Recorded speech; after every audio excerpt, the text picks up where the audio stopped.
the presented research is restrictive eating pattern in women with Polycystic Ovary Syndrome and Functional Hypogonadal Oligo Amenorrhea.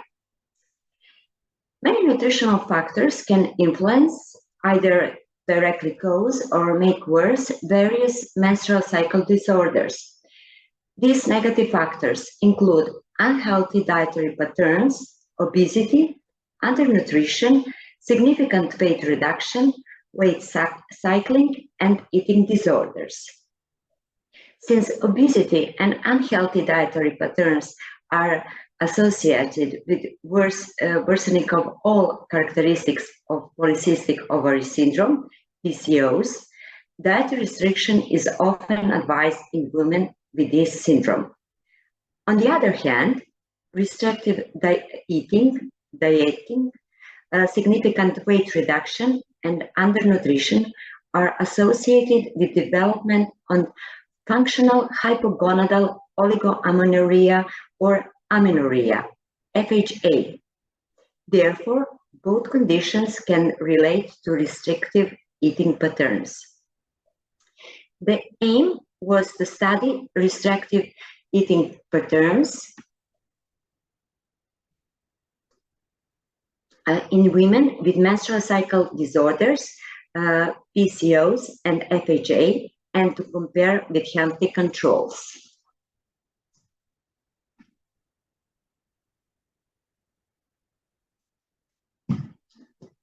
The restrictive dietary patterns were examined in 92 women with PCOS, aged around 23.6 years, and average BMI in the range of normal weight, around 22.6, and 27 women with FAH with the same age but much lower BMI, in the average 17.7, in the range of underweight, and in 62 control women without menstrual cycle disorders with the same age and average BMI around 20. Anamnestic data were collected on dietary patterns, meal number, frequency of certain food consumption, food avoidance score, and healthy eating score, restrictive dietary regimes, dieting, weight cycling, eating disorders, and cognitive restraint by using the modified restraint scale of Herman and Polivy. Results. As shown in Table 1, women with PCOS had less frequent daily meals compared with controls and FHA, particularly the less frequent main meals.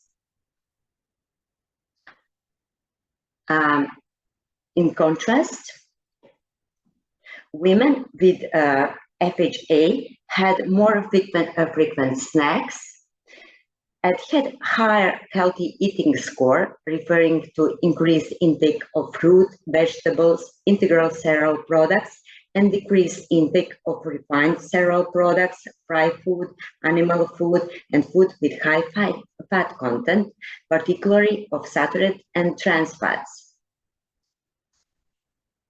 However, on the cognitive restraint scale, both women with FHA and PCOS reported higher scores quite equally compared with controls. Regarding food avoidance, women with FHA more often reported cognitive avoidance of at least one type of food, particularly oils and animal fat, fried food, dairy products, particularly food fat dairy products, sweets, bread, meat, eggs, salty snacks, soft drinks, and fruit juices with added sugar. In average, 2.6 food groups per person. Much more than controls, 0.7 food groups per person, and compared with PCOS, 1.1 food group per person. Women with PCO also reported more often food avoidance, had higher food avoidance score compared with controls, particularly regarding intake of cereals, animal fat, and eggs.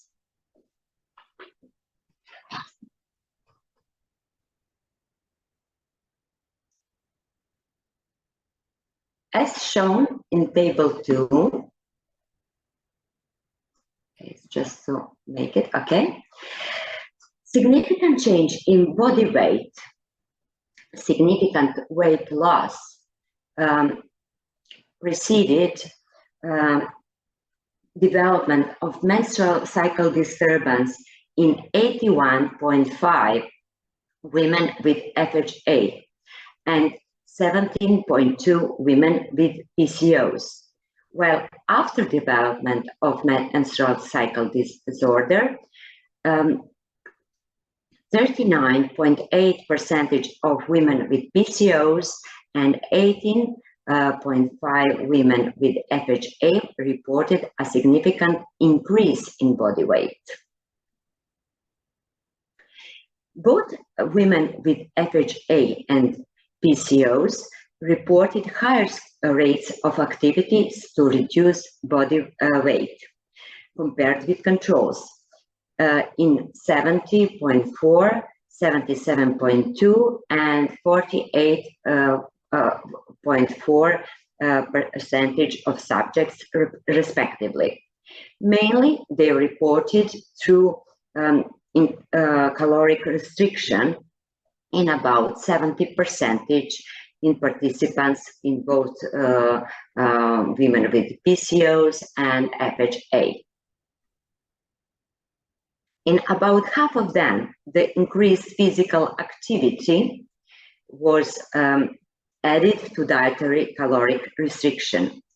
However, some of women with FHA denied caloric reduction and increased physical activity despite their very low body weight and increased food avoidance and cognitive restraint scores. At the moment of examination, 48.6% of women with FHA and 36.1% of women with PCOS were on a restrictive diet, which was much higher than in controls, 6.5% of control women. While the women with FHA were more on a continuous restrictive diet compared with women and with PCOS and with controls. Women with PCOS report to be more on discontinuous diet and more often have shown weight cycling compared with women with FHA and controls. All women that reported dieting were on a self-prescribed diet without consultation with a nutritionist or medical professional. Similarly, only in several cases of women with PCO, in 11% of them, dietary advice was provided by a professional, and most of them were on self-prescribed diet. In only 3 women with FHA, the diagnosis of eating disorder was established before this examination, while after this examination, eating disorders were suspected in 50 women with FHA, 65.2%, about 2/3 of them, 8 women with PCOS, 8.7%, and 2 women, 2 control women, which means 3.2%. In conclusion, women with both FHA and PCOS reported more restrictive eating patterns, food avoidance, dieting, cognitive restraint compared with healthy controls. While women with FHA more often reported continuous dieting, women with PCOS more often reported discontinuous dieting and weight cycling. dieting and weight loss preceded development of FHA, while the increase in body weight appeared after PCOS developed as a result of hormonal disbalance. Some women with FHA deny dieting despite very low weight, and only after careful examination of food habits, their poor restraint and dieting were uncovered. Therefore, women with both PCOS and FHA should be screened for unhealthy dietary patterns, disordered eating, cognitive restraint, and dieting, and provided with proper nutritional counseling. Thank you.